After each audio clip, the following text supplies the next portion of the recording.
Congress Neta Shivraj Patil sparks the controversy. The former union minister who compared Mahabharata to jihad has said that Krishna gave lessons on jihad to Arjuna. He now remains defiant on that statement. Mahabharat के अंदर जो गीता का जो भाग है उसके अंदर भी श्री कृष्ण की अर्जुन को भी जिहाद की बात ही कहते हैं। एक कांग्रेसी नेता है शिवराज पाटिल, आप सबने शायद उनका नाम सुना होगा।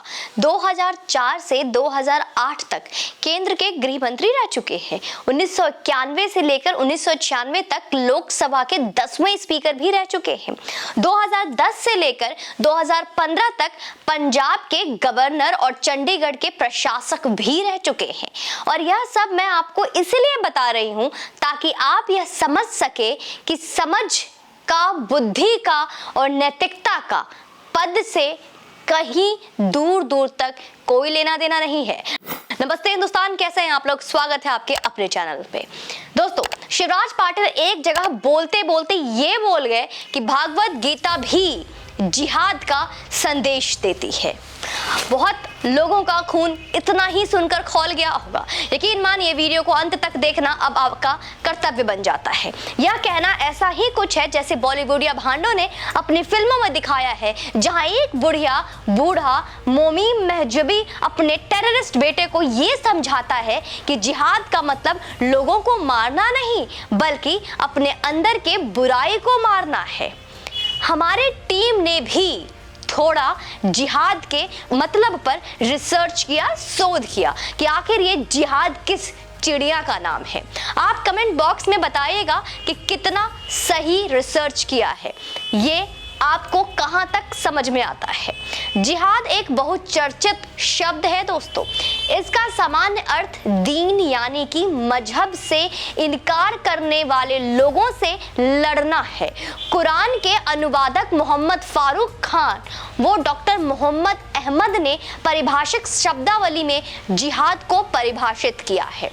बहुत आराम से, ध्यान से समझिएगा, इसको बार बार मौका नहीं मिलेगा आपको। अब समझिए, जान तोड़ कोशिश, ध्येय की सिद्धि के लिए संपूर्ण शक्ति लगा देना, ध्येय यानी कि उद्देश्य।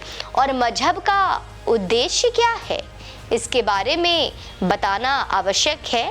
थोड़ा सा सारी दुनिया को मजहबी बना देना, यानी कि सारी दुनिया को मजहबी बनाने के लिए अपनी पूरी ताकत झोंक देना ही जिहाद है। युद्ध के लिए मजहबी किताबों में किताल शब्द प्रयुक्त हुआ है।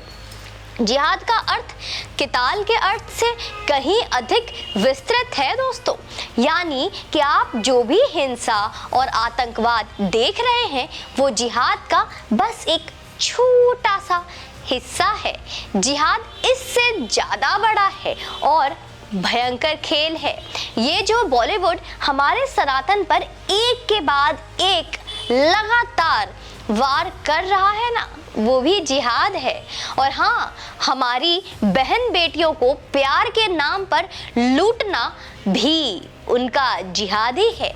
यानी जिस तरह भी हो सनातन को नुकसान पहुंचे इसका प्रयास करना ही जिहाद है।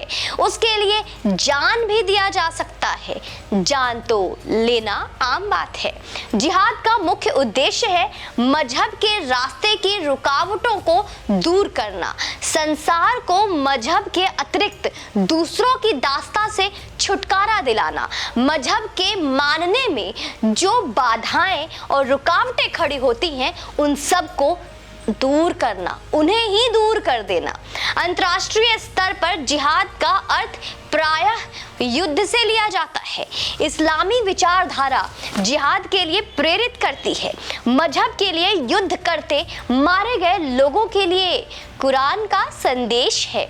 जो लोग, अब इसे ध्यान से सुनिएगा, लाइक का बटन अवश्य दबा दीजिएगा और ये कुछ नया नहीं है पर ध्यान से। जो लोग अल्लाह के मार्ग पर मारे जाए उन्हें मुर्दा ना कहो बल्कि वे जीवित हैं। तुम्हें एहसास नहीं होता इस विचारधारा में दीन से इनकार करना कुफ्र है और ऐसा करने वाले काफिर। कुफ्र, काफिर और जिहाद पर सारी दुनिया में चर्चा होती है। इस विचारधारा में युद्ध अनिवार्य है। तुम पर युद्ध थोपा गया है और वो तुम्हें प्रिय नहीं लगता। बहुत संभव है कि कोई चीज तुम्हें प्रिय हो लेकिन वह तुम्हारे लिए बुरी है, इसलिए अल्लाह का मार्ग में युद्ध करो। जिन लोगों ने अल्लाह के मार्ग में जिहाद किया है, अल्लाह के काम से युद्ध किया है, वही अल्लाह की दयालुता की आशा रखते हैं।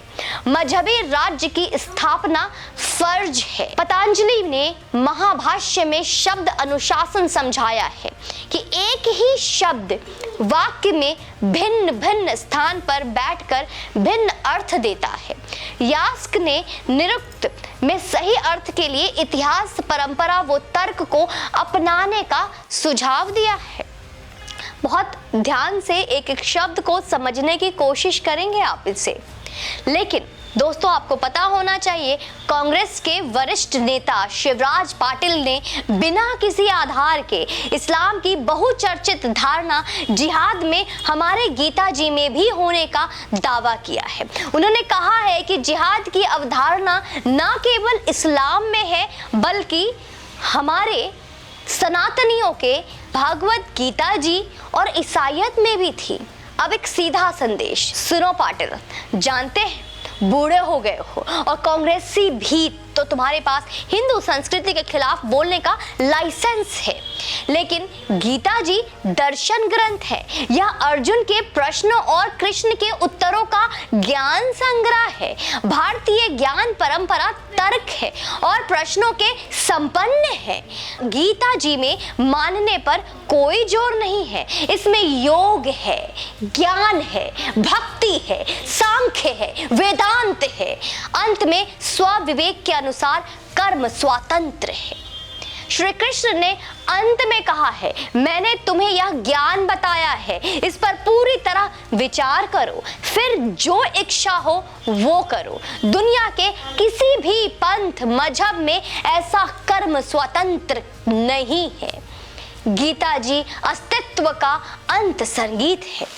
मानव जाति के लिए इसका स्थायी मूल्य है।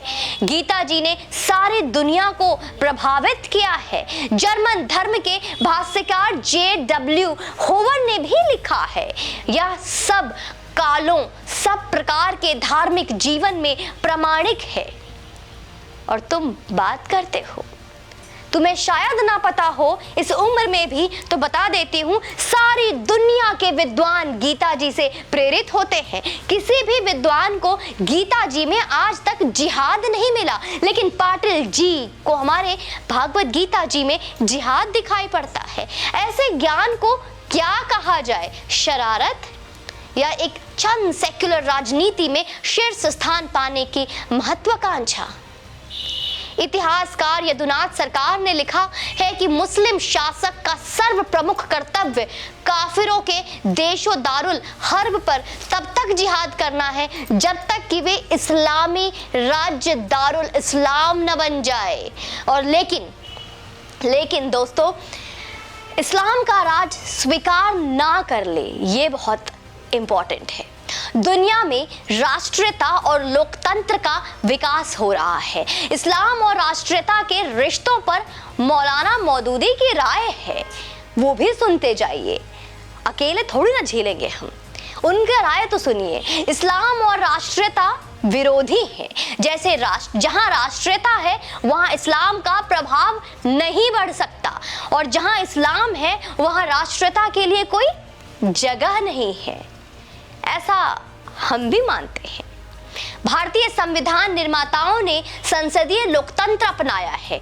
मौलाना मौदूदी का कहना है कि जिन सुधारों को इस्लाम लाना चाहता है उनके लिए सत्ता पर अधिकार जरूरी है।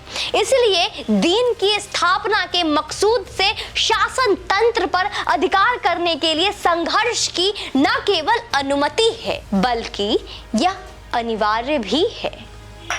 भारत में लंबे समय से जिहाद पर तीखी बहस चल रही है दोस्तों।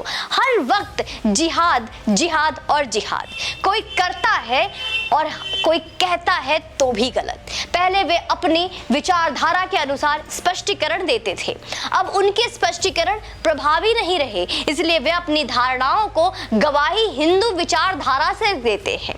गीता जी में जिहाद खोजना तुम्हारे वर्ण संकर होने की एक छोटी सी निशानी है।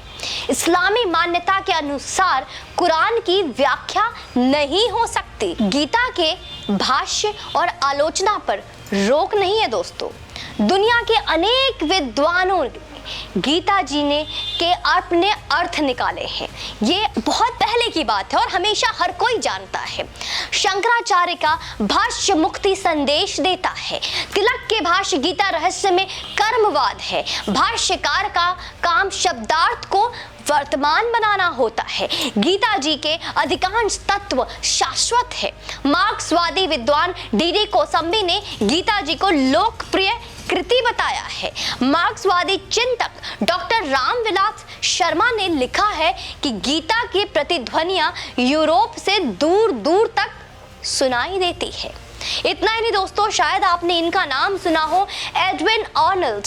एडविन आर्नल्ड ने गीता जी पर एक सेलेसियल सांगट में लिखा है कि इस ग्रंथ के अभाव में अंग्रेजी साहित्य अधूरा रहेगा। मैं इस अद्भुत कृति का अनुवाद करने का साहस कर रहा हूं। अब आप इससे अंदाजा लगा सकते हैं कि गीता में जिहाद ढूंढने वाले शिवराज पाटिल यह सिनेमा नहीं है भैया, भैया भी नहीं, चचा बोलना चाहिए आपको तो, कि आप गीता और दूसरे आसमानी किताब को बराबर बता देंगे। उनकी आसमानी किताब है और हम चुप रहेंगे। अब हम बोलेंगे नहीं। हम सनातनी तुम्हारे इस बकवास पर चुप नहीं रहेंगे, बल्कि हम सनातनी दहाड़ेंगे। इसलिए बकवास बंद। और आप सनातनी बंद हो, इस वीडियो को शेयर करें और हमारे हर सनातनी भाई के पास, हर सनातनी बहनों के पास, पूरे सनातन परिवार के पास इस वीडियो को ले जाकर शेयर करें, उन तक पहुंचाएं। और इतना शेयर करें कि इस तरीके की बातों को रखने वाले, ऐसी टिप्पणी करने वालों के मुंह पे एक करारा जवाब मिले। और जिहाद का वास्तविक अर्थ क्या है और जिहाद को गीता जी से तुलना करना एक गलती ही नहीं, अपराध और पाप है जिसे क्षमा भी नहीं किया जा सकता। उन तक पहुंचाए और उन्हें समझाएं। बाकी आप चैनल पे यूं ही बने रहें और अपना प्यार भरपूर देते रहें। और अब छठी मैया का त्यौहार आने वाला है, तो उसके लिए क्या क्या तैयारियां चल रही है वो भी कमेंट बॉक्स में, नहीं तो इंस्टाग्राम में मुझे डीएम करके जरूर बताएं। और जिस तरह की तैयारियां चल रही है, कैसी कैसी खरीदारी हो रही है, फोटो खींचकर भी आप मुझे भेज सकते हैं। बाकी आप अपना समर्थन इस सनातनी बहन को देते रहें और यूं ही अपनाकर प्यार करते रहें। जय हिंद, वंदे मातरम।